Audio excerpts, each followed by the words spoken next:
Welcome back to the Seaboard Central, everyone. In today's video, we're going to talk all about time. This video is being published on December 31st of 2023, the last day of the year. One thing you can't stop is time from happening. Unless, of course, it's a model railroad.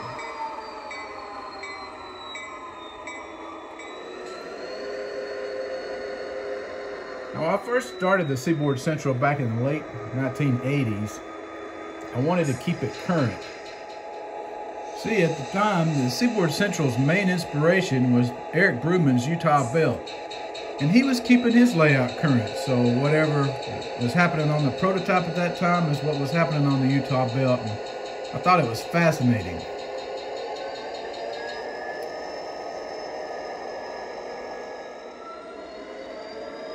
And just like the Utah Belt, for many years, the Seaboard Central kept everything current. Until 2015, and something happened that made me want to stop the clock. So back in 2015, I sent off a group of these 4 boxcars up to Bradley, DCC, who weathered them and made them look like the prototype photos of the real cars back in 2015. Now these cars are lettered and numbered for the Alabama and Gulf Railroad, but what made them unique was that they still showed their predecessor paint schemes. Had the layout remained current, these cars would have had been repainted just like their prototypes into a mineral red, just plain mineral red scheme, and they would have lost all this uniqueness and character from their predecessor railroad schemes. So that made me want to stop the clock in 2015. But the most important reason for stopping the clock in 2015 is because that's when I married my wife, Katja, who's been a huge supporter of my hobby. So much so that she even helped me decorate this wedding scene on the old layout, which I hope to redo on the new layout.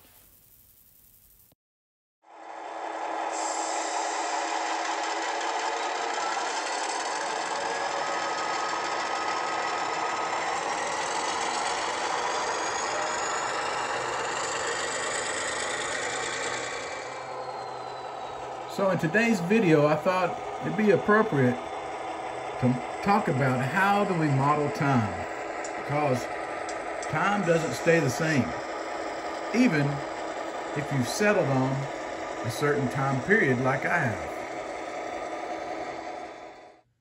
And even though I model the summer of 2015, specifically May, June, July, and August, and I'll talk more about that on a later video, I still wanted to show the sense of time, and I'll talk about what I mean by that just by this scene right here.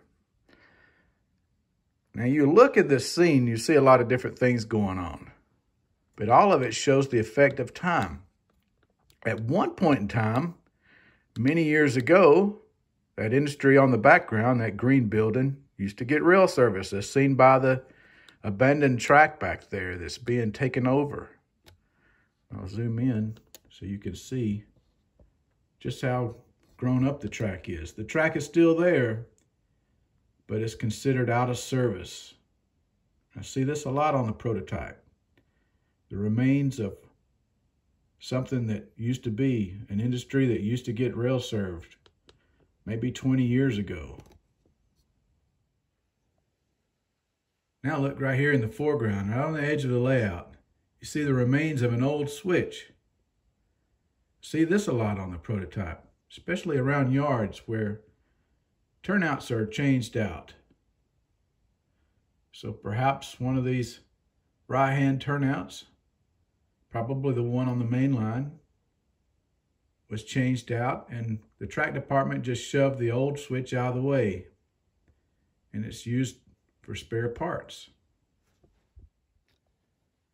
We don't know when that happened, but apparently it happened years ago, because look how the weeds have grown up all around it. Probably been sitting in that same spot for 5 or 6 years. Of course, one of the best ways to simulate time is weathering. And as you can see on this 151, which was purchased from GATX Leasing back in 2012, it had a fairly new paint scheme at the time. But I did want to simulate the effects of maybe 5 years worth of weathering would have done to the paint scheme. Now let's look at the 2004. This unit was actually acquired in 2004 as part of a group of units that were purchased to operate on the west end of the railroad coming out of Birmingham. It has a former UP Missouri Pacific heritage. There was 2 of them in 2004 and 2005. And these were painted into this scheme back in 2005. So what would 10 years of weathering look like on a locomotive that had never been washed and the sun has bleached it? It's going to be faded. So there's a lot of soot and rust starting to develop. And here's one more example. This old depot that's barely hanging on, looks like it could be torn down at any point in time. It definitely needs a new roof, and its landscape is starting to take over. So even if you've settled on a specific time period, modeling the effects of time can really create a convincing look for your model railroad, and something you should consider.